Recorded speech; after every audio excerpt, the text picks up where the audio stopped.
अस्सलाम वालेकुम दोस्तों, मेरा नाम आतिका मलिक है और एक बार फिर से आप सबका खुशामदीद है आपके अपने यूट्यूब चैनल आओ सीखें विद आतिका पे। तो दोस्तों, आज इस वीडियो में हम एक बार फिर से डिस्कस करने वाले हैं कि लेसन प्लान उर्दू में कैसे बनाया जाता है। लेसन प्लान, जिसको उर्दू में कहते हैं सबक खाका या मनसूबाबंदी, इसके कई सारे नाम हैं, लेकिन होता ये लेसन प्लान है। और अगर हिंदी में बात करें तो इसको आदर्श पाठ योजना या पाठ योजना कहते हैं, और या दीर्घ पाठ योजना, बहुत सारे नाम इसके होते हैं, क्योंकि ये हमारा 40 मिनट का रहने वाला है लेसन प्लान।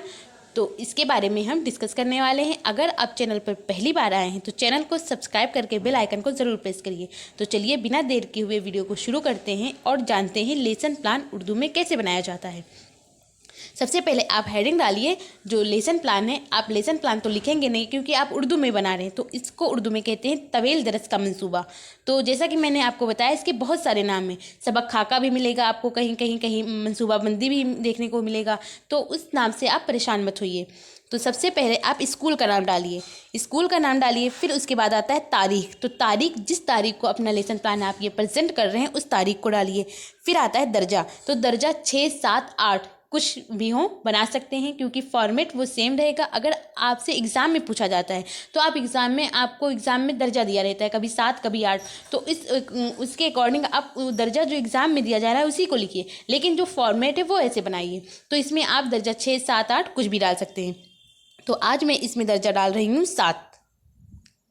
फिर आता है मजमून। तो मजमून हमारा ये है उर्दू। फिर आता है इसके बाद ज़ेले मजमून। तो ज़ेले मजमून जो होता है वो उर्दू में 2 होते हैं, एक होता है नज़्म और एक होता है नस्र। तो हमारा जो आज टॉपिक है ये है नस्र, तो यहाँ पे हम लिखेंगे नस्र। फिर आता है बारी। तो बारी आप अपने अकॉर्डिंग डालिए, जिस वक्त आप अपने लेसन प्लान को प्रेजेंट कर रहे हैं उसको डालिए। फर्स्ट, सेकेंड, थर्ड ऐसे कुछ भी डाल सकते हैं। तो यहाँ पर मैं आज फर्स्ट डाल रही हूँ। फिर आता है वक्त। तो वक्त हमारा ये है 40 मिनट का, इसीलिए ये तवील दरस का मंसूबा है, यानी दीर्घ पाठ योजना है। फिर आता है उन्वान। उन्वान कहते हैं टॉपिक को। तो उन्वान हमारा है खुशी की तलाश। फिर इसके बाद आता है मकासद उमूमी। मकासद उमूमी कहते हैं समान उद्देश्य को। तो समान उद्देश्य जितने भी आप लेसन प्लान बनाएंगे उन सब में जो मकासद उमूमी होंगे वो सेम रहेंगे। तो नंबर 1 पे यहाँ पर आप डालिए कि तलबा के अदबी ज़ौक़ को निखारना और मादरी ज़बान उर्दू से रोशनास कराना। फिर दूसरे नंबर पर आप डालिए कि तलबा को मुनासिब लब व लहज़ा और सही तलफ़्फ़ुज़ की अदायगी के साथ उर्दू नस्र। यहाँ पर नस्र है चूँकि हमारा, तो हमने यहाँ पे नस्र लिखा है। अगर मान लीजिए नज़्म होता कोई तो यहाँ पे आप उसको नज़्म कर देते, बस इतना चेंज करने की ज़रूरत थी मकासद उमूमी में। उर्दू नस्र पढ़ने की मश्क बहम पहुँचाना। फिर तीसरे पे आएगा तलबा के अंदर गौर व फिक्र और तहकीकी सलाहियत को उजागर करना। फिर नंबर 4 पे आएगा तलबा को अच्छी व मुतज़्ज़न बुलंद ख़्वानी सिखाना। फिर नंबर 5 पे आएगा तलबा के ज़ख़ीरा अल्फाज में इजाफ़ा करना। ये हुआ हमारा मकासद उमूमी। फिर इसके बाद आता है मकासद खुसूसी। मकासद खुसूसी कहते हैं विशिष्ट उद्देश्य को, यानी जो आप अपने उन्वान बना रहे हैं, अपना टॉपिक बना रहे हैं, उसके अकॉर्डिंग ये चेंज होता रहता है मकासद जो खुसूसी होता है। तो मकासद खुसूसी लिखिए। फिर उसके बाद पे नंबर 1 पे डालिए इल्मी। तो इल्मी में आप लिखेंगे तलबा को, अब यहाँ पे अपने टॉपिक का नाम लिखिए, तलबा को खुशी की तलाश से जुड़ी हुई इल्म से वाकिफ़ कराना। फिर दूसरे नंबर पर आप लिखेंगे इदराक। तो इदराक में आप लिखेंगे कि तलबा को, आपके टॉपिक का नाम होगा कि तलबा को खुशी की तलाश की अहमियत से वाकिफ़ कराना। फिर तीसरे नंबर पर रहेगा फ़ाल। तो फ़ाल में आप लिखेंगे तलबा खुशी की तलाश सबक का खुलासा अपने अल्फाज में बयान कर सकेंगे। ये हुआ हमारा मकासद खुसूसी। फिर इसके बाद आता है लौज़ामात। लौज़ामात कहते हैं सहायक सामग्री को। तो सहायक सामग्री में आप लिखेंगे मॉडल, नक्शा, चार्ट वगैरह। फिर इस पे आएगा तदरीस का तरीका। अगला जो हमारा होगा वो होगा तदरीस का तरीका, यानी शिक्षण विधि होगा वो कैसा होगा। तो उसमें आगे आप लिखेंगे सवाल व जवाब का तरीका, डिस्प्ले का तरीका। फिर आता है मुशरिक इल्म। मुशरिक इल्म कहते हैं पूर्व ज्ञान को, पिछला इल्म को। तो उसमें आप लिखेंगे तलबा, अब यहाँ फिर से अपने टॉपिक का नाम लिखेंगे कि तलबा खुशी की तलाश के बारे में उमूमी मालूमात रखते हैं। तो ये आपने लिख दिया, लेकिन ये रखते कैसे हैं, इसके लिए अब आपको बच्चों से तमहीदी सवालात पूछना पड़ेगा। कुछ ऐसे सवाल पूछने पड़ेंगे 2-3 करके जो एकदम बेसिक सा हो, और फिर जो बच्चे सवाल का जो जवाब दे उसी जवाब से आपको दूसरा सवाल बनाना है। तो ये डिफ़िकल्ट होता है। तो चलिए बनाते हैं। आई होप आपको पसंद भी आएगा। तो तमहीदी सवालात आप हेडिंग डालिए, फिर उसके बाद 3 कॉलम बनाइए। तो सीरियल नंबर लिखिए पहले कॉलम में, दूसरे में लिखिए तलबा असातिज़ा के अक़दामात यानी आपके, फिर तालिबे इल्म के फ़ाल यानी जो बच्चे आपके पास, जो आप अगर ये प्रेजेंट कर रहे हैं तो बहुत सारे जो आप ही के साथ पढ़ते हैं वो बैठा दिए जाते हैं। अगर आपकी ट्रेनिंग लगी होती है तो आपको रियल के बच्चे मिल जाते हैं, तो वो जो स्टूडेंट होते हैं वो क्या रिएक्ट करेंगे, क्या जवाब देंगे, उसके बारे में ही। तो सवाल नंबर 1 आप पूछिए बच्चों से कि अल्फाज का वाहिद क्या होता है। अल्फाज यानी अल्फाज जो है ये जमा है, इसका वाहिद यानी एक क्या होगा। तो बच्चे बताएंगे लफ्ज़, जो बहुत सारे लफ्ज़ मिलकर क्या बनते हैं, अल्फाज बनते हैं। तो यहाँ पे आपका जवाब में आएगा लफ्ज़। फिर अब दूसरा सवाल इसी से बनाइए लफ्ज़ से। तो यहाँ पे पूछिए किसी लफ्ज़ का उल्टा उर्दू में क्या कहलाता है। यानी जब किसी लफ्ज़ का विलोम, जिसे हिंदी में शब्द विलोम होता है, ऐसे ही उर्दू में अगर कोई लफ्ज़ है उसका अगर उल्टा किया जाएगा तो वो क्या कहलाएगा। तो बच्चे बताएंगे मुतज़ाद। मुतज़ाद कहते हैं विलोम शब्द को। फिर आप तीसरा सवाल पूछिए इसी मुतज़ाद से कि गम का मुतज़ाद क्या होता है। तो बच्चे बताएंगे खुशी। ये तो बिल्कुल आसान है। फिर अब इसी खुशी से आपका चौथा जो सवाल होगा वो होगा कि खुशी की तलाश कैसे की जा सकती है, या खुशी के बारे में आप और क्या जानते हैं। ऐसे करके कुछ भी सवाल आप पूछ लीजिए। तो जो बच्चे जानते होंगे वो बताएंगे, अगर वो नहीं जानते होंगे तो वो खामोश हो जाएंगे। और जब बच्चे खामोश हो जाएंगे इसका मतलब ये हमारा मसला सवाल है, इसी को अब हमको आगे पढ़ाना है। ये हमारा टॉपिक निकल के आया, बच्चों के मुंह से ही निकल के आया। तो इसे कहते हैं तमहीदी सवालात। ये हो गया। फिर इसके बाद आता है बयान मकसद। तो जो बयान मकसद होगा वो इन कॉलम से अलग है।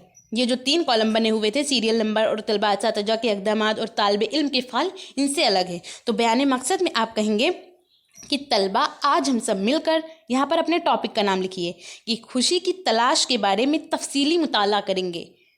तो इस तरह आपका जो तमहीदी सवालात है वो कंप्लीट हो गया। अगर आपको पसंद आए तो आप इसे लाइक भी कर दीजिए। फिर आता है पेशकश 1 यानी प्रस्तुतिकरण 1। अब आप पढ़ाना शुरू करेंगे। अभी तक आप बच्चों से पूछ रहे थे कि अपना टॉपिक निकलवाना चाह रहे थे, वो हो चुका। फिर आप पढ़ाना शुरू करेंगे। तो यहाँ पर आपका जो पेशकश 1 होगा उसमें आप 3 कॉलम फिर से बनाएंगे, लेकिन जो पहला कॉलम होगा वो सीरियल नंबर ना हो करके यहाँ पर आपका होगा तदरीसी नुक्ता यानी शिक्षण बिंदु जिसे कहते हैं। फिर दूसरा होगा तलबा असातिज़ा के अक़दामात यानी आप क्या पढ़ाएंगे वो। फिर तालिबे इल्म के फ़ाल यानी बच्चे क्या करेंगे। अभी तक तो वो जवाब दे रहे थे, लेकिन यहाँ पर वो गौर से सुनेंगे जो आप पढ़ाएंगे। तो यहाँ पर तदरीसी नुक्ता होगा आपके टॉपिक का नाम। तो यहाँ पे आप लिखे खुशी की तलाश का तारुफ। फिर आप आगे पढ़ाइए किसी ज़माने में एक बहुत बड़ा बादशाह था। ये कब की बात बताई जा रही है, किसी ज़माने में, ये बुक में आपके लिखा हुआ है। तो किसी ज़माने में एक बहुत बड़ा बादशाह था।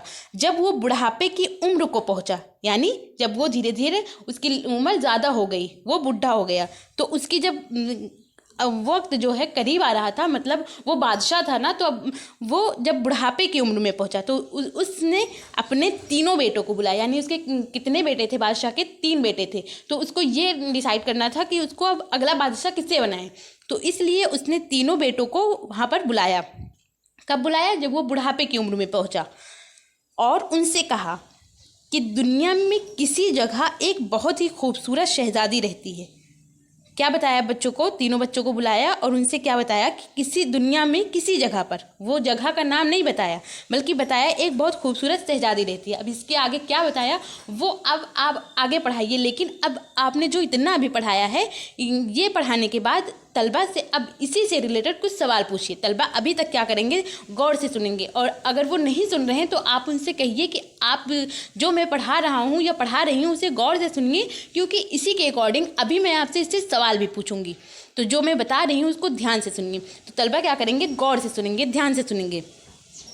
फिर ये पढ़ाने के बाद आप बच्चों से समझने का सवाल पूछिए कि जो मैंने पढ़ाया वो समझे या नहीं समझे। तो इसके लिए जो कुछ आपने पढ़ाया उससे पूछिए अभी तक। कि सवाल नंबर 1 आप पूछ सकते हैं इसमें कि एक बहुत बड़ा बादशाह कब हुआ करता था। तो चूँकि अभी आपने बच्चों को बताया है किसी ज़माने में, वो ज़माना नहीं बताया गया कि इसकी तब की बात है या किसी सन दिया हुआ, ये कोई वक्त बताया मुकर्रर, एक कोई ख़ास दिन बता दिया गया, ऐसा कुछ भी नहीं है। किसी ज़माने में, वो कभी भी हो सकता है। तो कब था वो बहुत बड़ा बादशाह? बुक के अकॉर्डिंग आपने जो बताया उसके अकॉर्डिंग कि किसी ज़माने में। फिर दूसरा सवाल आप पूछिए बच्चों से कि बादशाह के कितने बेटे थे। तो अभी आपने बच्चों को बताया है ये चीज़, तो बताएंगे 3 बेटे। फिर आप तीसरा सवाल पूछिए कि शहजादी किस मुल्क पर हुकूमत करती थी। क्योंकि ये आपने अभी बच्चों को नहीं बताया है तो आप बच्चों से पूछिए, तो बच्चे क्या करेंगे, खामोश हो जाएंगे, क्योंकि वो ये चीज़ें आपने अभी बच्चों को नहीं बताया है। तो जब बच्चे खामोश हो जाएंगे इसका मतलब ये हमारा मसला सवाल है, यानी ये जो पेशकश दूसरा जो बनेगा वो इसी के अकॉर्डिंग बनेगा। फिर इसके बाद आप पेशकश दूसरा डालिए और फिर 3 कॉलम बनाइए पहले जैसे। फिर जो पहला कॉलम होगा वो होगा खुशी की तलाश का तारुफ। फिर आएगा दूसरा कॉलम में आपको जो पढ़ाना है वो है कि शहजादी किसी मुल्क पर हुकूमत नहीं करती। मतलब जो शहजादी है वो किसी मुल्क पर हुकूमत नहीं करती मगर सभी दिलों पर उसका राज है। यानी वो क्या करती है, वो बहुत ही अच्छी है कि सबके दिलों पर वो राज करती है। कोई एक मुल्क मुकर्रर नहीं है कि वो इस मुल्क की वो राजकुमारी है। फिर आगे बताइए बच्चों का कि इस शहजादी का नाम खुशी है। यानी जो खुशी वो बता रहे थे तो वो कौन है, वो खुशी, ये खुशी है। और ये कौन है, ये कोई शहजादी नहीं है। तुम में से जो भी उसे तलाश करने में कामयाब होगा, यानी उस खुशी के बारे में तो बताया लेकिन वो खुशी रहती कहाँ ये नहीं बताया, बल्कि अपने तीनों बेटों से कहा कि जाओ उसी की तलाश करो और जो तलाश करने में कामयाब होगा मैं उसकी शादी उस शहजादी से कर दूंगा और उसे अपने तख्त व ताज भी सौंप दूंगा। यानी जो वो बादशाह था अपनी बादशाहत वो उस लड़के को देगा वो जो अपना तख्त व ताज होगा, बादशाहत होगा, वो उस लड़के को देगा। जो खुशी जो एक शहजादी है वो शहजादी तो है लेकिन वो सबके दिलों पर राज करती है। वो किसी मुल्क की शहजादी नहीं है और वो कहाँ रहती है इसके बारे में भी उस बादशाह ने उन लोगों से नहीं बताया अपने बेटों से। तो तलबा क्या करेंगे, तलबा गौर से सुनेंगे। फिर अब इसी से रिलेटेड आप समझने का सवाल पूछिए। तो सवाल नंबर 1 पूछिए कि शहजादी का क्या नाम था। तो बच्चों को आपने बताया है तो वो बताएंगे खुशी। फिर दूसरा सवाल आप पूछिए कि बादशाह ने किसे अपना तख्त व ताज सौंपने का वादा किया। तो बच्चे बताएंगे कि जो शहजादी खुशी की तलाश कर सके। फिर तीसरा सवाल आप पूछिए कि कुछ बरस बाद क्या हुआ। तो चूँकि ये भी आपने अभी तक बच्चों को नहीं बताया कि कुछ बरस बाद क्या हुआ तो ये बच्चे फिर से खामोश हो जाएंगे। तो जब बच्चे खामोश हो जाएंगे इसका मतलब ये हमारा मसला सवाल है। अब जो पेशकश तीसरा बनेगा वो इसी से रिलेटेड बनेगा। तो पेशकश तीसरा डालिए और फिर जो पहला कॉलम है वो सेम रहेगा, दूसरा कॉलम यानी जो आप पढ़ाएंगे वो अलग रहेगा।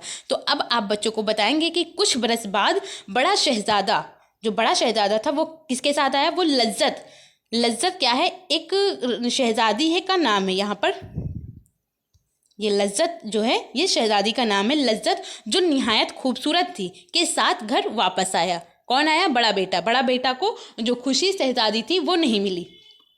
फिर कुछ दिन के बाद बादशाह का मंझला बेटा यानी बड़ा बेटा तो किसके साथ आया, लज्जत के साथ आया। और फिर जो मंझला बेटा था वो कामयाबी जिसके चेहरे से गुरूर टपकता था वो बहुत कम हंसती या मुस्कुराती थी। यानी वो क्या थी, वो कामयाबी थी के साथ घर वापस आया।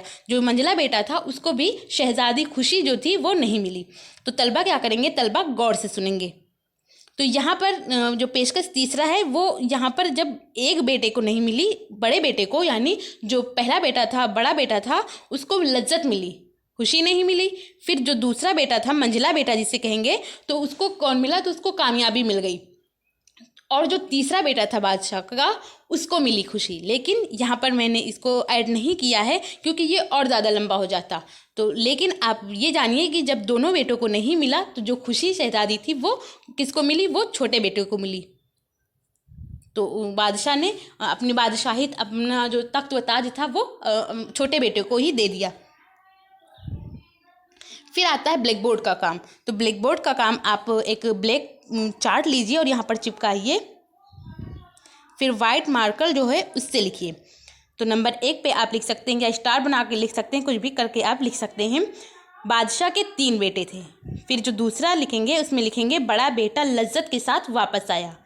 और तीसरा लिखेंगे मंझला बेटा कामयाबी के साथ वापस आया। फिर यहाँ पे चौथा लिखेंगे छोटे बेटे को शहजादी खुशी मिल गई। एक बात ये भी ध्यान रखिए कि अगर आप सच में प्रेजेंट कर रहे हैं तो जब जो आप पेशकश पढ़ा रहे हैं, मान लीजिए 1 2 3 जो भी पढ़ा रहे हैं, तो उसको साथ साथ लिखते जाइए। बच्चों, अगर बच्चे आपके सामने बैठे हुए हैं, आपके पीछे ब्लैक बोर्ड भी है, सारा चीज़ है, आप प्रेजेंट कर रहे हैं, तो इसके साथ जब जो पढ़ाएं उसको लिखते जाएं, जो इम्पोर्टेंट हो, जो आपको इम्पोर्टेंट लगे। ये नहीं जो मैंने लिखा है बस वही, जो आपको इम्पोर्टेंट लगे आप कुछ और भी लिख सकते हैं, जैसे कुछ डिफ़िकल्ट वर्ड आ गए तो उसे भी लिख सकते हैं। और अगर आप फाइल बना रहे हैं तो इसको लास्ट में रखिए, ब्लैक बोर्ड का जो काम है उसको लास्ट में रखिए। तो फिर इसके बाद आएगा आपका मुआयना का काम। तो मुआयना का काम आप यहाँ पर लिखेंगे, तलबा असातिज़ा तलबा को ब्लैक बोर्ड पर लिखे तहरीरी हक़ायक़ को लिखने का हुक्म देंगी और ख़ुद घूम घूम कर मुआयना करेंगी। यानी जो कुछ आपने लिखाया बच्चों को, तो ये नहीं कि बच्चे लिख भी रहे हैं कि नहीं, पहले तो उनसे कहेंगे लिखो, फिर उसके बाद चुपचाप बैठ नहीं जाएंगी, खुद ये देखेंगे कि सारे बच्चे लिख भी रहे हैं या बातें कर रहे हैं या क्या कर रहे हैं। तो इसके लिए आप बच्चों को घूम घूम कर पूरे क्लास का चक्कर लगाएंगी। फिर इसके बाद आता है तकरार का सवाल। तो तकरार का जो सवाल है वो इम्पोर्टेंट रहता है, क्योंकि जो अभी तक आप समझने का सवाल जो पूछते थे वो पहला जो पढ़ाया आपने पेशकश 1, जस्ट बाद उसके तुरंत सवाल पूछ लिया। लेकिन जो समझने का सवाल होता है वो पेशकश 1 2 3 जो कुछ भी आपने पढ़ाया है उनमें से कहीं से कोई से भी क्वेश्चन पूछ सकते हैं। तो यहाँ तकरार का सवाल लिखिए और सवाल नंबर 1 पूछिए कि बादशाह के कितने बेटे थे। तो बच्चे बताएंगे 3 बेटे। फिर आप दूसरा सवाल पूछिए, खुशी की तलाश करने में कामयाब होने पर बादशाह ने क्या देने का वादा किया। तो बच्चे बताएंगे कि शहजादी खुशी से उसकी शादी और अपना तख्त व ताज, ये 2 चीज़ें बादशाह ने अपने बेटों के सामने रखा कि जो शहजादी को ढूंढ लाएगा, उसकी तलाश कर सकेगा, तो क्या करूँगा मैं उसके साथ उसकी शादी कर दूंगा और उसके साथ साथ मैं अपना जो तख्त व ताज है वो सारा चीज़ अपना उस लड़के को दे दूंगा। फिर तीसरा सवाल आप पूछिए कि बड़ा बेटा किसके साथ वापस आया। तो बच्चे बताएंगे लज्जत, जो निहायत क्या थी, खूबसूरत थी। फिर चौथा सवाल आप पूछिए कि किसके चेहरे से गुरूर टपकता था। तो बच्चे बताएंगे कामयाबी जो थी वो क्या थी, उसके चेहरे से गुरूर टपकता था और इसके साथ साथ वो बहुत कम हंसती और मुस्कुराती थी। और फिर 5वां सवाल आप पूछिए कि शहजादी खुशी किसे मिली। तो बच्चे बताएंगे छोटे बेटे को, क्योंकि जो 2 बेटे थे उनको नहीं मिली और जो छोटा बेटा था उसको शहजादी खुशी मिल गई। फिर आता है घर का काम। तो घर का काम में आप लिखेंगे तलबा असातिज़ा तलबा को, अब यहाँ पर अपने टॉपिक का नाम यानी खुशी की तलाश के बारे में लिख कर और पढ़ कर आने का हुक्म देंगी। इस तरह जो आपका लेसन प्लान है वो कंप्लीट हो गया। फिर इसके बाद आप तनकीद लिखिए। तनकीद कहते हैं समालोचना को। तो तनकीद लिखकर छोड़ दीजिए। फिर जब तनकीद लिखकर आप छोड़ देंगे तो जो आपके टीचर होंगे, जो आपको ऑब्जर्व कर रहे होंगे, वो यहाँ पर आपको अपना फीडबैक देंगे, कमेंट लिखेंगे कि आपने कैसे पढ़ाया, क्या अच्छा किया और क्या अच्छा और कर सकते हैं, वो सारी चीज़ें वो यहाँ पर अपना लिखेंगे। तो ये तनकीद समालोचना को कहते हैं। तो ये लिखकर आप छोड़ दीजिए। इस तरह जो आपका लेसन प्लान है वो कंप्लीट हो गया। और ये जो इसकी जो PDF है वो आपको मिलेगी मेरे टेलीग्राम चैनल पर, जिसका लिंक डिस्क्रिप्शन में है। आप वहाँ से ज्वाइन कर सकते हैं और इसकी PDF वहाँ से ले सकते हैं बिल्कुल फ्री। आई होप आपको ये वीडियो पसंद आया हो और आपके लिए ये वीडियो यूज़फुल हो। अगर पसंद आया हो तो आप इसे लाइक कर दीजिए और अगर चैनल पर पहली बार आए हैं तो चैनल को सब्सक्राइब करके बेल आइकन को ज़रूर प्रेस करिए। और जो भी दोस्त आपके BEd या DLEd कर रहे हैं और उनका ऑप्शनल सब्जेक्ट अगर उर्दू है तो उन तक इसको शेयर कीजिए। और आपको ये वीडियो कैसी लगी अपना फीडबैक हमें कमेंट के ज़रिए ज़रूर बताइए। Thank you. हमेशा खुश रहिए।